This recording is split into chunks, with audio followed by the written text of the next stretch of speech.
A paz do Senhor, vitoriosas! Tudo bem com vocês? Estou aqui para o nosso primeiro áudio da semana, nosso áudio de segunda-feira. Estamos na leitura do livro Invisível, o Dom de Permanecer Escondido em um Mundo que Ama Ser Notado, que é da autora Sarah Hargett, pela editora Impacto. Então, quem aí que está me ouvindo está preparada para iniciar o capítulo 10? Eu espero que todas vocês. Vamos então, sem mais demora, passar a leitura do capítulo 10 do nosso livro, que se chama Tempos de Sede, Aprendendo a Ansiar pela Presença de Deus. Vamos lá? Mas a mim nem sempre me tendes. Marcos 14, 7. Antes de adotar nossos filhos, fomos avisados de que a adoção acabaria conosco. Se você entrasse em minha cozinha às 5 da tarde daquele primeiro inverno após uma das adoções, poderia perfeitamente acreditar nisso. Eu certamente acreditava na época. O sol se punha mais cedo a cada dia e minha filha afundava com ele. Era um motivo diferente por dia. Não havia comida suficiente no jantar, o chão havia ficado sujo demais, ou o esbarrão de um dos irmãos em seu cotovelo a fazia berrar. Noite após noite, lidávamos com os soluços, sabendo que era mais fácil para ela chorar pelo leite derramado do que tratar o foco de sua dor, a perda que nenhuma criança de 5 anos deveria ser obrigada a enfrentar. Então, nós assegurávamos enquanto chorava e pensávamos se haveria algum dia normal novamente. A cada noite, ao fazer as crianças vestir o pijama, eu estava cansada, carente e confusa. Não havia um livro que me dissesse o que esperar de uma criança com aquele passado, aquela mistura particular de sofrimento e perda. Não havia estratégia que me ajudasse. Eu precisava de Deus. Aquele foi um tempo de tanta luta para nossa família que, sim, seria possível dizer que estávamos arruinados.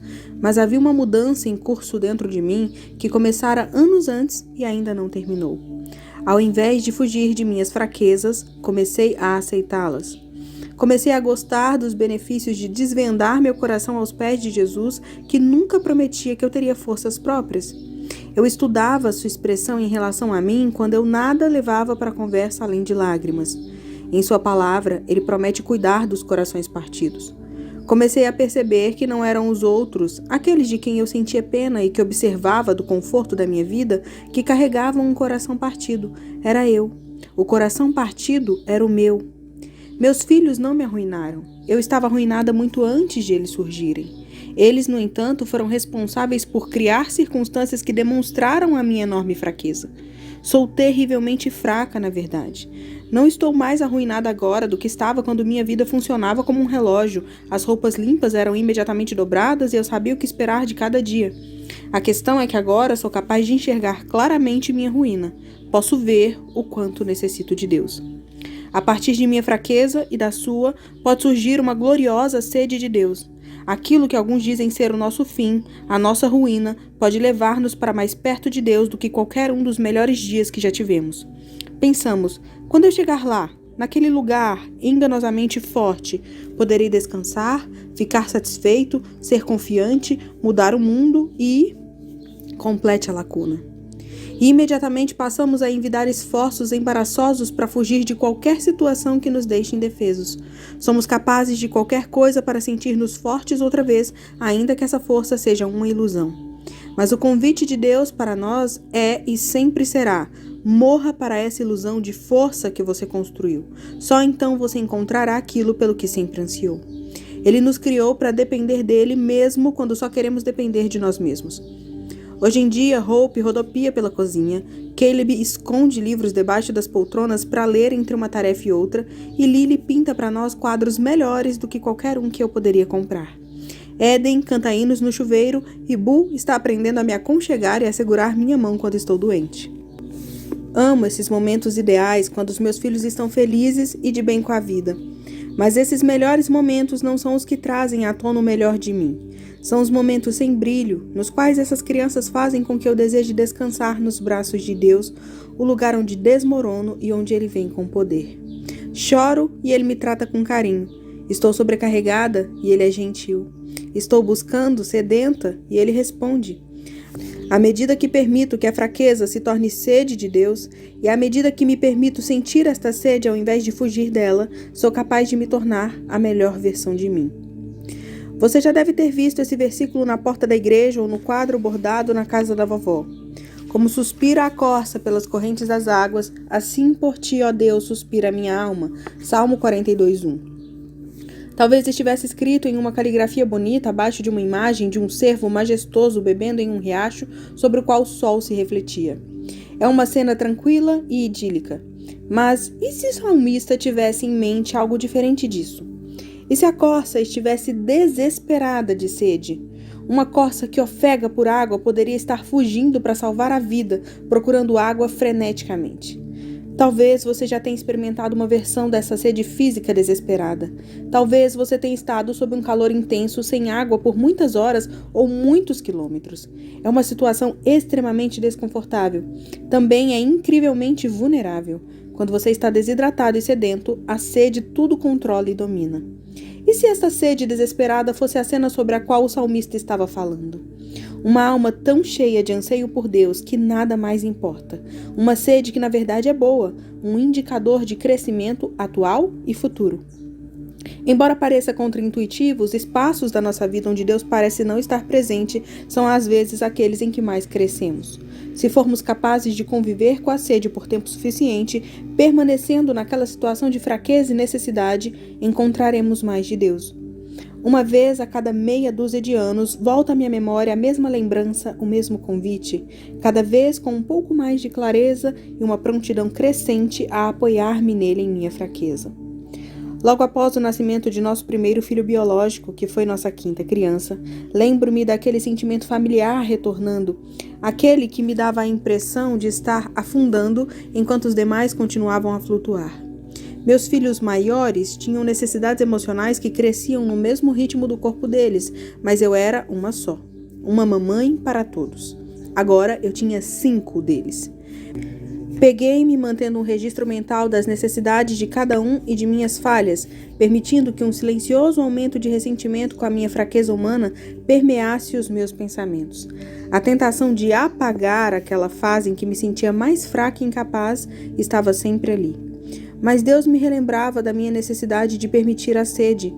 Eu o ouvia enquanto amamentava o bebê e entre as necessidades emocionais que surgiam no dia a dia. Eu o ouvia ao diminuir o ritmo para avaliar a situação e não apenas mergulhar em meus pensamentos e medos, era um convite, apoiar-me nele. Foram necessários tempos ocultos, tempos desesperados para que eu praticasse a aceitação das minhas fraquezas e não simplesmente as desprezasse. Onde eu antigamente reagia à experiência de fraqueza com a adição de uma nova rotina espiritual ou a busca de uma nova oportunidade de ministério ou a reprovação de minha sede desconfortável, eu agora orava algo assim: quero mais de ti, ó Deus, cresce em meu interior. Tenho sede, sacia-me, Deus. Eu poderia ter amenizado a sede com soluções temporárias. Cada dia estava cheio de distrações que tentavam tirar minha atenção daquele vazio desconfortável que eu sentia. Eu era uma seguidora de Deus incapaz de senti-lo, e tudo o que eu queria era não me sentir mais daquele jeito, não ficar tão seca e vulnerável. O que é de errado comigo? Mas a sede aparecia vez após vez na minha leitura de sua palavra. Ó Deus, Tu és o meu Deus forte, eu te busco ansiosamente, a minha alma tem sede de ti, meu corpo te almeja como terra árida, exausta e sem água. Salmo 63:1. A ti levanto as mãos, a minha alma anseia por ti como terra sedenta. Salmo 143:6. Bem-aventurados os que têm fome e sede de justiça, porque serão fartos. Mateus 5:6. Ah, todos vós, os que tendes sede, vinde às águas, e vós, os que não tendes dinheiro, vinde, comprai e comei. Sim, vinde e comprai, sem dinheiro e sem preço, vinho e leite. Isaías 55:1. Encontre a lacuna e a preencha havia sido o meu modo de vida com Deus até então. Mas agora eu estava em uma situação desesperada e precisava da liberdade para dizer: estou vazia. Não tem problema que eu esteja vazia e permaneça vazia por um tempinho. Tal admissão levou a esta oração: eu realmente quero mais de ti, ó Deus. Quero mais do que já experimentei e tenho até agora. E me permitir experimentar essa secura da sede sem tentar nenhuma solução própria. Entender que ter sede não era algo errado e que até poderia, pelo contrário, aumentar minha busca de Deus, me trouxe um novo entusiasmo. Eu lia sua palavra e orava com mais expectativa. Eu esperava de olhos abertos. Eu o via em lugares onde não o havia visto antes e de maneiras que não havia permitido que ele viesse até mim. Nos primeiros anos após a adoção, eu tinha medo quando as feridas profundas de cada criança se manifestavam de alguma forma. Sentia-me tanto despreparada para reagir quanto insegura sobre o que estaria por vir, por eles e por mim. A fraqueza deles fazia com que eu sentisse mais agudamente a minha própria. Eu queria desistir de mim mesma. Não sentia ter absolutamente nenhuma capacidade de perseverança ao encarar os meus próprios abismos.